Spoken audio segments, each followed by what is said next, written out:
Voilà comment Abdel Fatteh a perdu son état civil. La seule preuve qu'il lui reste, c'est cette carte d'identité datant de ses 15 ans, aujourd'hui périmée. Celle-là, si je la perds, peut-être je n'existe plus après. « 8 h du matin, dans le nord de Paris. Cet homme n'est pas un éboueur. Christophe Naudin est criminologue. Il enseigne à l'université de Nanterre. J'inspecte juste vos poubelles, ne vous en faites pas. Qu'est-ce que les gens bouffent comme hamburger? C'est dingue. Il récupère des informations confidentielles jetées par négligence et en tire des statistiques. Son objectif, démontrer la vulnérabilité de nos identités. Là, par exemple, là, j'ai un relevé de banque. J'ai le numéro du compte, j'ai l'adresse de la personne, j'ai tous les éléments. Voilà, première poubelle, premier exemple. En 40 minutes, il va récolter de quoi reconstituer 3 identités différentes. Ce que je peux vous dire, c'est que 80% des poubelles contiennent des documents sensibles comme ceux-là. Et mettons, je le fais une petite fois par mois. Cette méthode, c'est une de celles qu'utilisent aujourd'hui faussaires et usurpateurs. Là, par exemple, je viens de retrouver une feuille de mutuelle que j'ai recomposée. Et là, ce qui est super, c'est que j'ai le numéro de sécurité sociale de la personne, son nom, son adresse, j'ai son compte en banque qui est là. Là, je peux commencer en fait à recréer une personne par rapport à ça. Alors, une fois que vous avez usurpé l'identité d'une personne existante, eh ben, vous allez pouvoir contractualiser à sa place. Acheter, commander. Et puis, dans les cas les plus graves, vous pouvez vous marier, reconnaître des enfants, acheter une voiture ou un immeuble, enfin des choses importantes. C'est marrant parce qu'on trouve 2 cassettes intéressantes. Une, mon nom et personne, et l'autre, True Lies, sur l'histoire de quelqu'un qui prend une fausse identité qui se fait passer pour celui qu'il n'est pas. Vous voyez, alors, un seul papier égaré et la vie peut basculer. C'est vrai. S'approprier l'état civil de quelqu'un pour frauder ou voler en son nom, un type de criminalité en plein développement. Et ceux dont les identités sont usurpées se retrouvent accusés. Pour eux, c'est un cauchemar, parfois très long, qui commence, et cela arrive tous les ans à des milliers de Français. Rencontre avec ces victimes des voleurs de noms.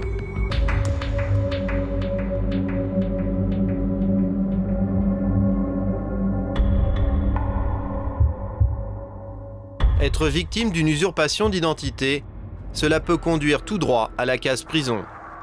La vie de Charlie a basculé à Roissy en juillet 2008, au moment de partir en voyage.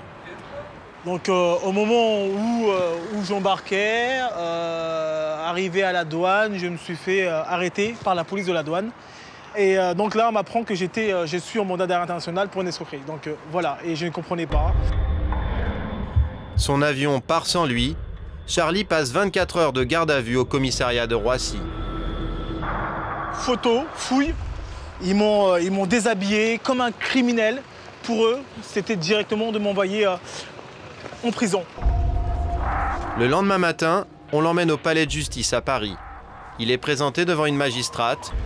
Il est accusé d'avoir commis une escroquerie portant sur 25 000 € à Karlsruhe, en Allemagne, et risque 10 ans de prison. Pour eux, c'était moi le coupable, quoi. C'était moi l'escroc, c'était moi le recherché. C'était vraiment une humiliation pour quelqu'un, moi, pour que j'ai rien fait, je ne peux pas subir les problèmes d'un autre. Pour Charlie, il s'agit forcément d'un autre, qui s'est fait passer pour lui. La magistrate lui accorde 24 heures pour prouver son innocence. Coup de chance, Charlie est laborantin à l'Institut Pasteur, où existe un système de badge magnétique qui enregistre entrée et sortie. Ce qui va le sauver, ce sont ses relevés d'heures de présence. Le jour de l'escroquerie, le 13 juin, il a effectué une journée de travail complète de 8 h à 15 h 45. Donc c'est ce badge qui m'a permis de prouver mon innocence. Comme quoi je ne trouvais pas en Allemagne. Les ennuis semblent terminés. Mais 2 mois plus tard, après un banal contrôle routier en banlieue parisienne, il présente ses papiers et est à nouveau conduit sous les verrous. On me transfère là. Et c'est là un moment où un policier m'a montré une photocopie de ma pièce d'identité. Il m'a dit, c'est pas vous ça? J'étais surpris, j'ai dit mais non, ça c'est moi. Il me dit, ben voilà, ça c'est vous, mais vous allez aller en prison. Cette carte d'identité, Charlie l'avait égarée 2 ans plus tôt. Apparemment, c'est grâce à elle qu'un usurpateur a pu se faire passer pour lui. Pour Charlie, ce sera à nouveau 24 heures de garde à vue.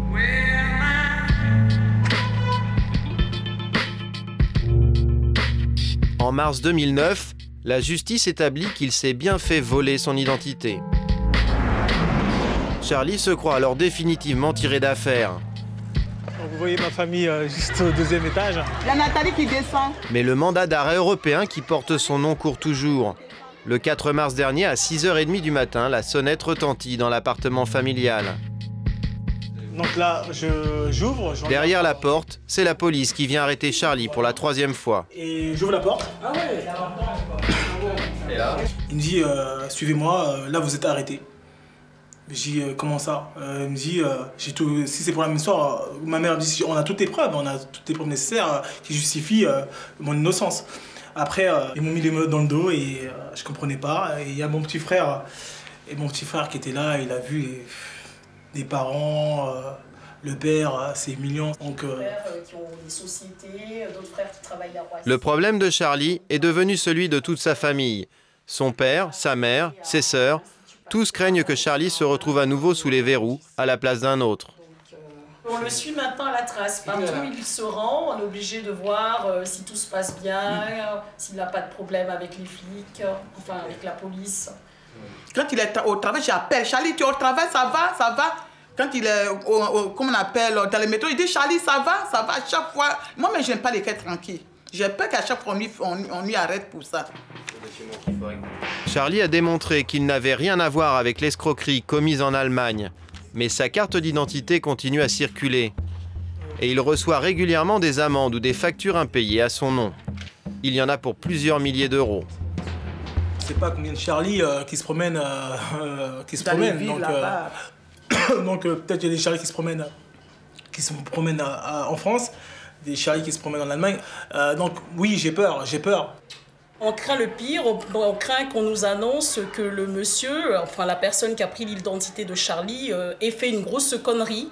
Et donc on craint le pire, on craint un meurtre. Et c'est vrai que lui aussi, par rapport à tout ça, il n'est pas bien. Et ça joue sur son état psychologique. C'est vrai que quand on voit cette situation, le pauvre, on se dit, mais attendez, qu'est-ce qui se passe? Parce que c'est toute une vie qui bascule, c'est plein de projets qui basculent.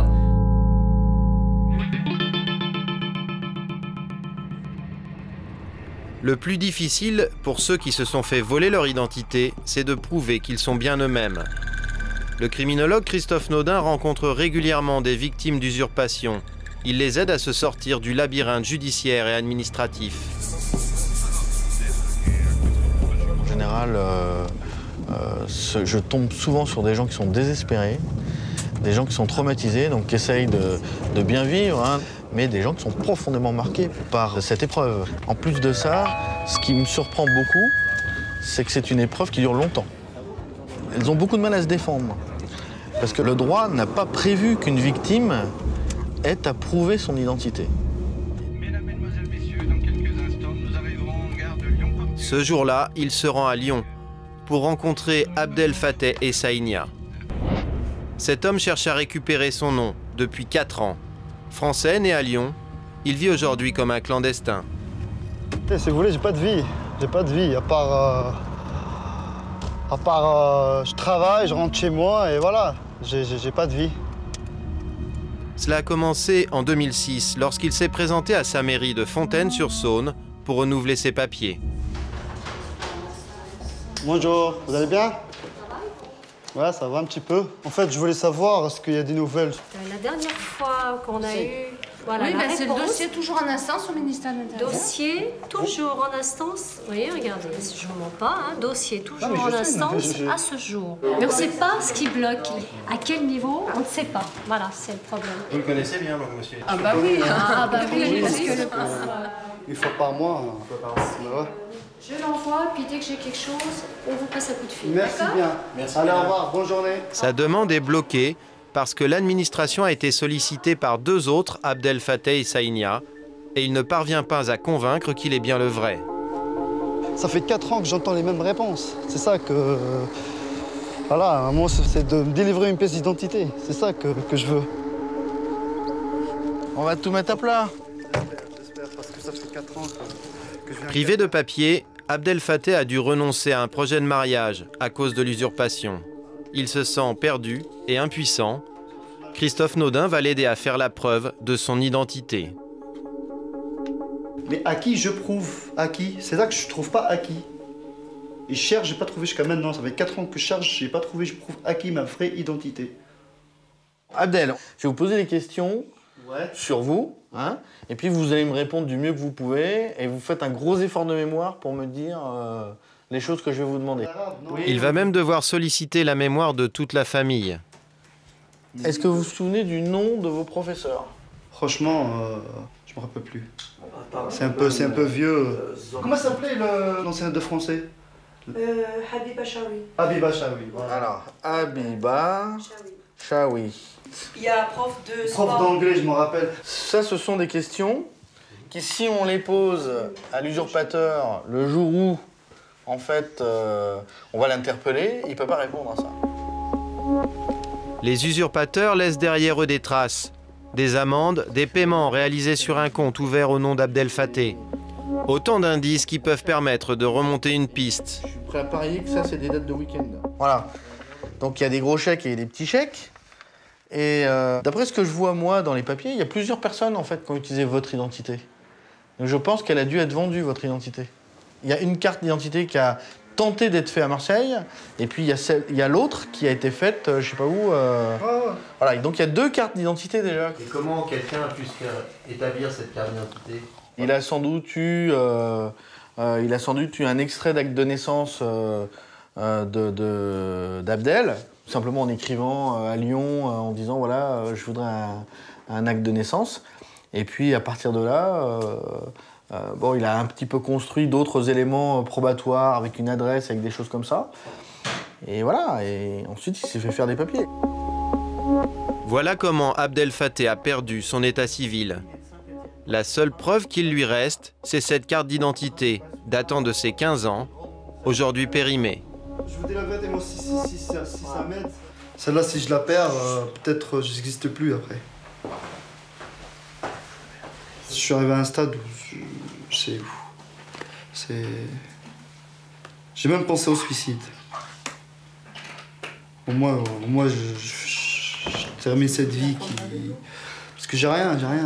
Je suis pas en train de vivre comme tout le monde, comme tous les jeunes, comme tout le monde.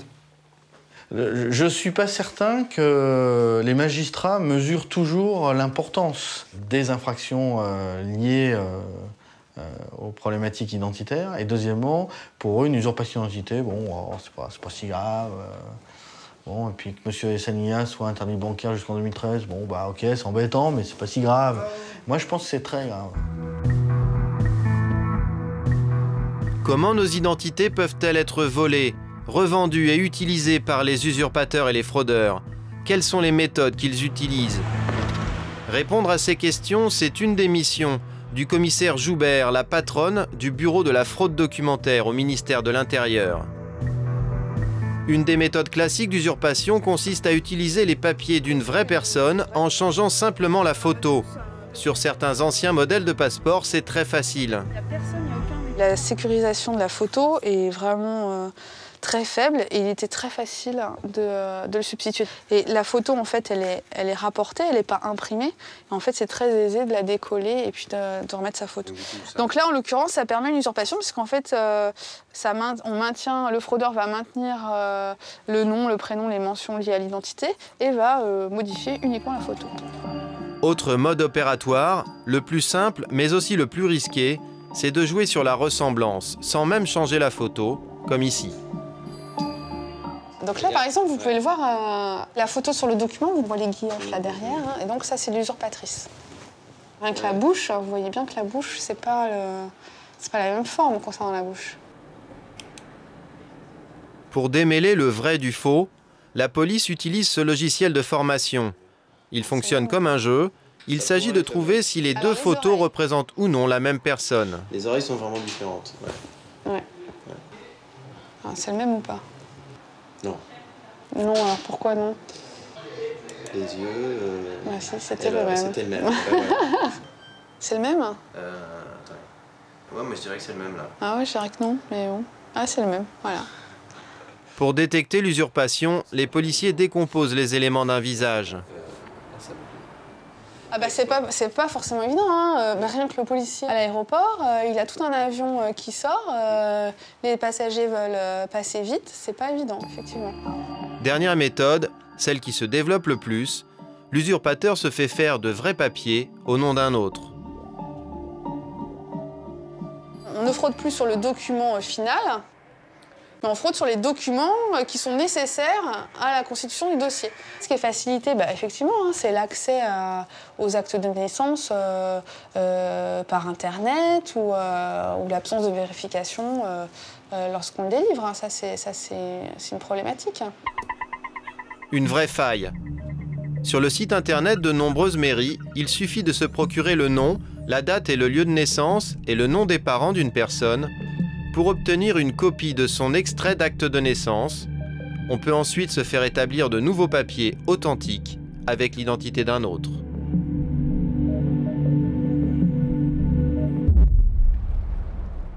Auxerre, le 7 mai dernier. Dans près de la moitié des cas, l'usurpateur préfère la solution de facilité et choisit sa victime au sein même de la famille ou du cercle de connaissances. Usurpé depuis 15 ans, Pascal Griffaton espère que son cauchemar va enfin se terminer. Le double, qui se joue de lui, va enfin être jugé. Ça fait des années et des années que je demande à différents tribunaux de mettre cette personne hors d'état de nuire. J'attends mon avis de ce parquet, pas grand-chose. Qu'est-ce qui est jugé aujourd'hui? Patrice Griffaton, alias Pascal. C'est son prénom que Pascal veut récupérer, volé par Patrice, son propre frère. Mais il n'a plus confiance dans la justice.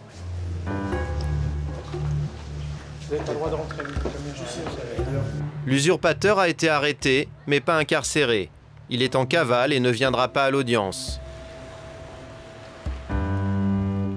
2 heures plus tard, la justice a reconnu le préjudice subi par Pascal.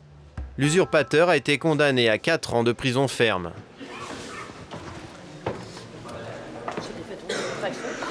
Et la réaction? Bon, c'est une bonne nouvelle quand même, quoi. 4 ans de prison, c'est ça? 4 ans de prison, oui. S'il fait ces 4 années-là, oui, ça sera déjà bien. Mais après, quand il ressort, il peut recommencer pareil. Et il n'y a rien qui en empêche. Alors, à plusieurs reprises, le président lui-même vous a appelé Patrice. Vous avez vu, hein, là, c'est gros, là. Voilà, le président en face de moi m'appelle Patrice, quoi. Vous voyez, c'est... Et le sentiment, là. Mais le procureur, dans son référent... C'est tout le temps à moi qu'on demande de s'exprimer, hein, de me justifier comment je m'appelle. Ben, je vais vous dire, je ne sais plus comment je m'appelle. Les services de police et de justice ont mis 15 ans à démêler le vrai du faux. Oui, je vous l'avais dit, hein. Il serait pas là. Il y a 1 an, alors qu'il n'était pas encore en fuite, Patrice Griffaton, l'usurpateur, avait donné une interview à une chaîne de télévision. Il y expliquait la facilité avec laquelle il s'est fait passer pour son frère pendant toutes ces années. Avec un contrôle routier, j'étais recherché, j'avais pas envie de me faire arrêter, donc j'ai donné le nom à mon frère. Je me rappelais d'au moins quand il avait passé le permis, comment il s'appelle, le nom de ses parents, c'est plus facile. Ici à Auxerre, quand je me suis fait contrôler, j'étais au poste de police, ils ont pris mes empreintes, mes photos, ils m'ont jugé au nom de mon frère, parce que j'ai dit que je m'appelais mon frère. S'ils auraient regardé mes empreintes, ils auraient vu que j'étais moi. Mais on vous a demandé une pièce d'identité, on vous a demandé un permis de conduire. Ouais. Et j'ai fait comme d'habitude, j'ai dit plus tard. Je les emmènerai plus tard. Nous avons cherché à le retrouver. Son nom est encore inscrit sur la boîte aux lettres de son dernier domicile, mais il a disparu depuis le mois de janvier. À Auxerre, tout le monde connaît l'histoire des frères Griffaton. Dans une de ces agences d'intérim, on se souvient même d'avoir employé l'usurpateur sous ces deux identités différentes. Et est-ce que vous vous souvenez de la manière dont il a justifié de son identité? De mémoire, c'était un justificatif de perte de pièce d'identité, au nom de Pascal Griffaton. D'accord. Et donc il est revenu sous le prénom de Patrice.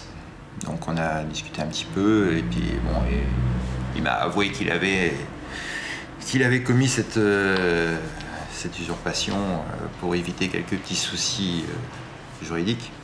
De toute façon, moi, connaissant déjà son sérieux au niveau professionnel, je l'ai refait travailler. Et si je dis qu'il a été condamné à 4 ans de prison là, tout à l'heure, ça vous fait quoi? 4 ans, ouais, quand il sortira, il viendra me voir.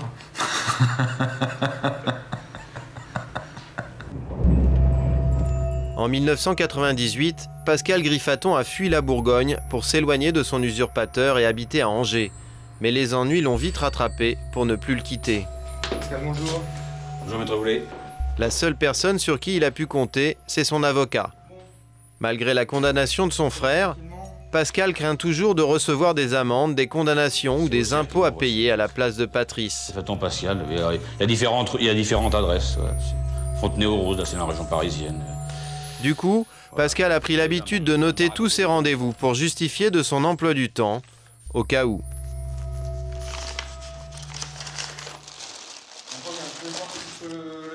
Oui, ça c'est le calendrier. C'est que je marque tout ce qui m'arrive.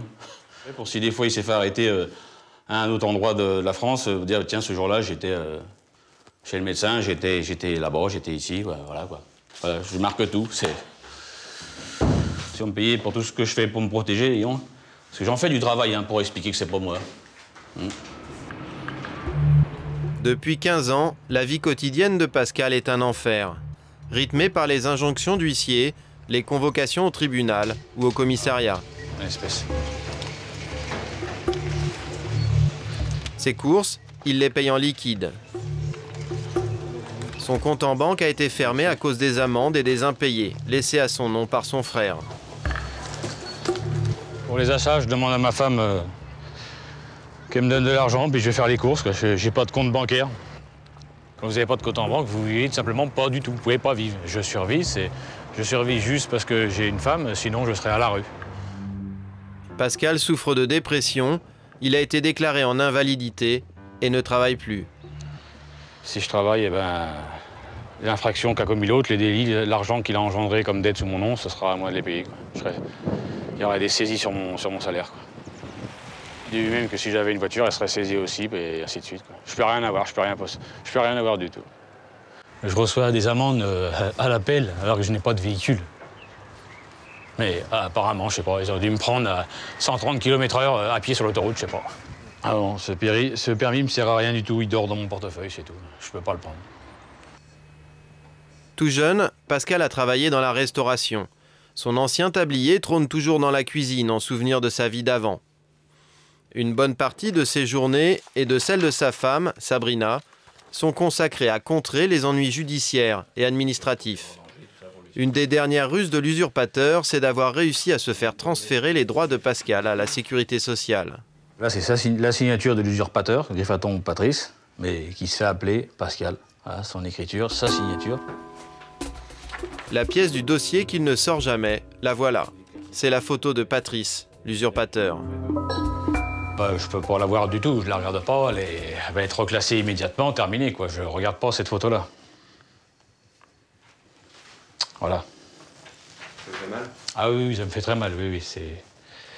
Je ne veux pas voir cet individu.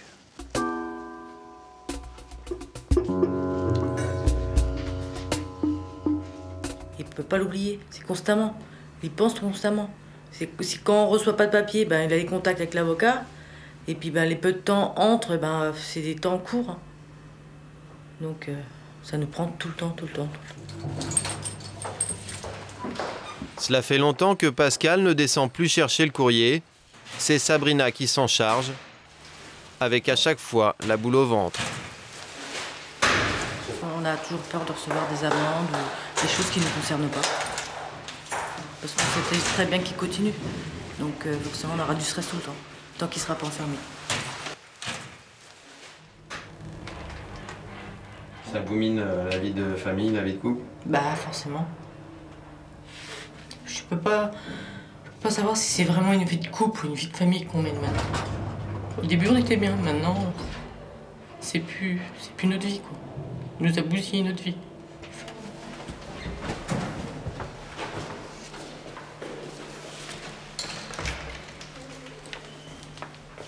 Y a rien de tout à un moment, rien d'important. Et comment ça rend quoi. Une vie en double, 15 ans passés à se battre contre toutes les manigances de l'autre, de quoi être un peu déboussolé. Je sais qui je suis, moi, il n'y a pas de problème. Je sais que je suis Griffaton Pascal, je reconnais mon visage, il n'y a pas de problème, il n'y a pas... Hein, je suis pas... Ouais. Mais je me regarde, voilà, je suis inquiet.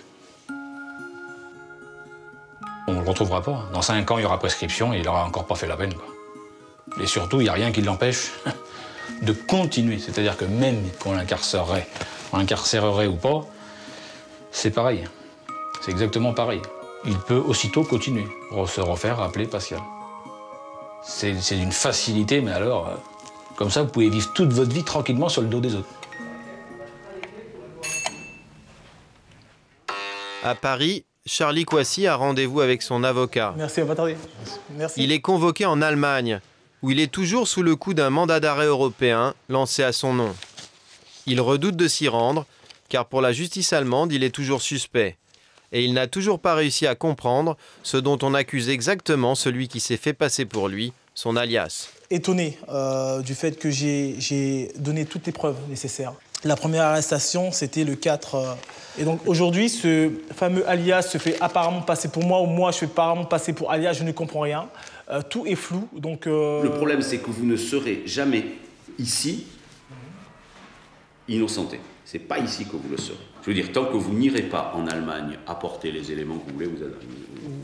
Donc on va être très très bref, donc c'est un problème, c'est la justice. Hein. La justice française se ne mêle plus parce qu'ils ont eu les éléments nécessaires. Aujourd'hui... Mais elle ne peut pas donner des ordres à la justice allemande d'arrêter de vous embêter. C'est diabolique de dire, oui, il y a bien un Charlie Coissy c'est moi, mais le Charlie Coissy là, c'est pas moi.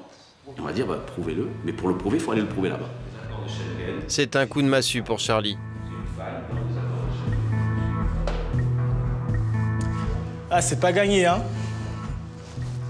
Ah, là, c'est... Ouh.